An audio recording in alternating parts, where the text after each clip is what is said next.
Hey, healthy humans. Today I want to talk about 4 skills that I developed in my yoga practice that, when taken off of the mat, are game changers for how to live life and to live life well, to thrive. So, these 4 things, and I studied in the Ashtanga Vinyasa yoga system, which is a rigorous, sort of a rigid type of yoga.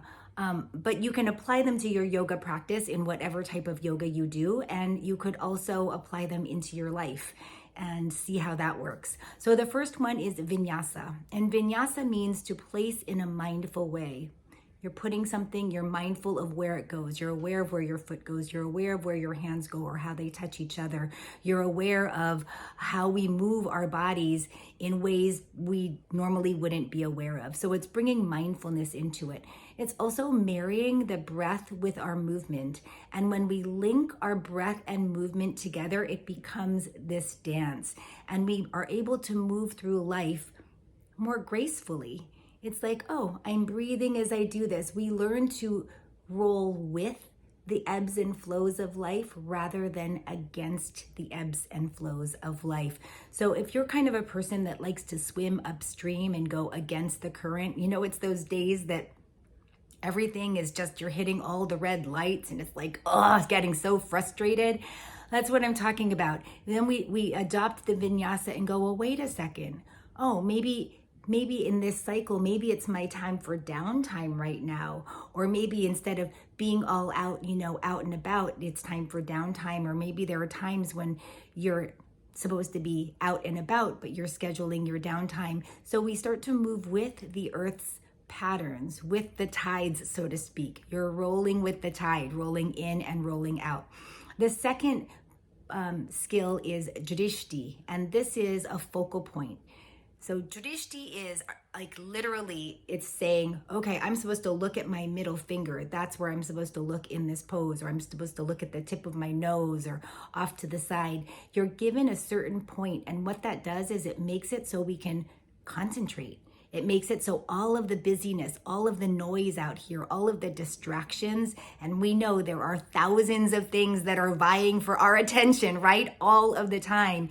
So when we give ourselves a drishti, it says, I am focused right here on this spot. I am concentrating. And what I found with the practicing of drishti is that it allows me to be able to have this single pointed concentration. And in those times when things get really chaotic, I can go, oh, right here, there's my spot. That's where I'm looking, and breathe. Which brings me to, just try it, just see, just go, okay, if I make my way through the day. And it's the same thing with setting an intention in the morning. If you are a journaler in the morning, I have a journal that I write in, and I write down my intention for the day. If you write your intention and you start the day with intention, it's sort of like a drishti. It's this focal point. You go, oh, okay, this is my focus for today. This is my attention for the today. And then that way, all of the extra things, those time-sucking things, sometimes I can go through a whole day. If I don't do an intention, go through the whole day, and it's like I didn't get anything done that was on my important to-do list. So set your intention for the day. Just try it that way. Practice drishti with that and go, all right, it always comes back to, this is my intention for today. And tomorrow you'll have a different intention, right? Okay, now the third one is ujjayi breath. Now, the ujjayi breath is a very specific breath technique. Your tongue goes to where the roof of your mouth meets your teeth. It's in and out through the nose. As you exhale, there's a light contraction in the back of your throat, and it produces a sound that gives you another focal point for the meditation. And what I love about ujjayi, and you don't have to use ujjayi, but what you do want to do is conscious breathing, aware breathing, breathing with intention. So what I do love about the ujjayi breath is that it creates the sound. Some people describe it like ocean waves. I don't really think it is sort of like holding the conch shell up to your ear. It is the same sound, I guess I see that, but it gives you another focal point for the meditation. So not only are you aware of that you're consciously breathing and how you're breathing. We always want to breathe too, kind of low and wide. We don't want to breathe up here. If you notice this, just go, oh, okay, it's not, bring those shoulders down, and instead breathe in wide like a tire. but we have the sound. And so our mind can focus. The busyness of our mind, that's what happens in yoga, is we are quieting the chitta vrittis. We're quieting all of these thought patterns, the disturbances to our mind. So we're telling the mind, listen to the sound. Keep your tongue to the roof of your mouth. Look at a certain spot. You see, so then the mind can start to, it's got a job. It has its eye, it can focus on this. And then all of those chitta vrittis sort of quiet down and we don't feel so flustered and overwhelmed. It gives our mind and body a chance to reset. Now, the practice is really rigorous, but you can do this without even moving your body. It's just practicing it, okay? Then the fourth one is bandhas.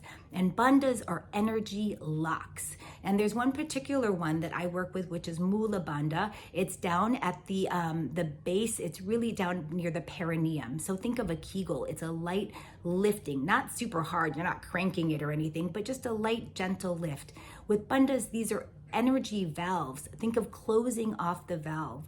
What we do all day long is we're giving our energy away. Do you ever have, you might notice it, like I notice it if I go to a place like Target. I can't stand it because it's too many options. I feel overwhelmed. And by the time I leave, I am completely drained, depleted, and it's just decision fatigue.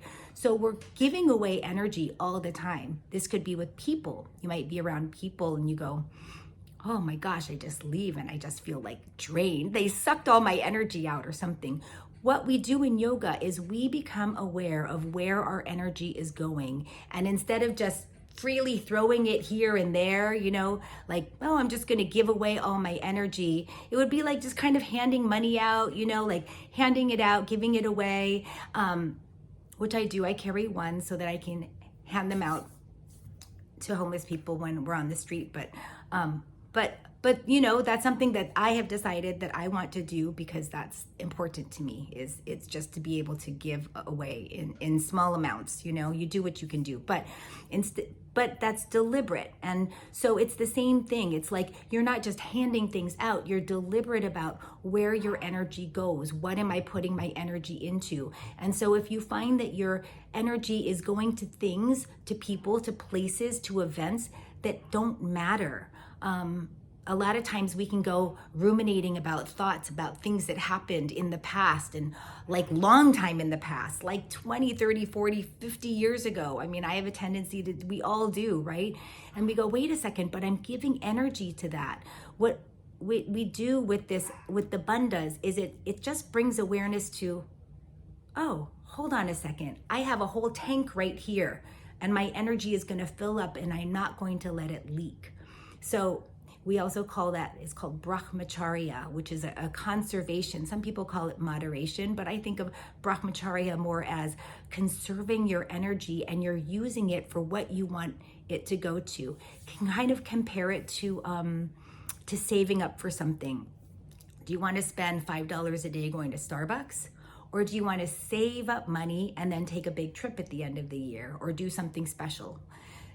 It's sort of like that. When we activate the bandhas, and there are 3 of them, there are more than that, but there are 3 within the Ashtanga system that we use. But even if you were just to do a light little Kegel and go, oh, I love this throat one too. It's a chin nod, and then the head comes back like you're making a double chin like this. And for me, what that does is it helps me to conserve my speaking, because so often we give away a lot of energy when we speak. And you will notice it if you ever do any public speaking, or if there's just a time when you're talking a lot, or if you're a talker.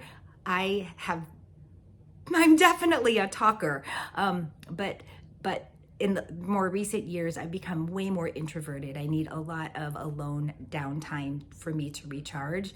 And whenever I speak, I really do need to recharge afterwards. So, and I always speak with kindness, or it's my intention to do no harm with my words. And that takes a lot of thought when we are specific in our words and go, okay, my intention today is to do no harm. And that means watching what I say. So sometimes just this engaging Jalandhar Bandha, it gets us to kind of pull it in a little bit. living now with intention about how we breathe, how we move, where we place things, where we are in space, how we are focused, what we're focused on. So important, right?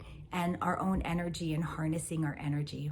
So 4 little things that you can adopt into your daily life in different ways. Give it a shot, see how it feels. And always, thank you so much for being here. If you like this video, please hit and subscribe. It would mean a lot to me. I'll be doing a lot more fun things. We're gonna have some yoga practices and some meditations, and I've got some fun things coming up. So, all right, I will talk to you soon, and take care.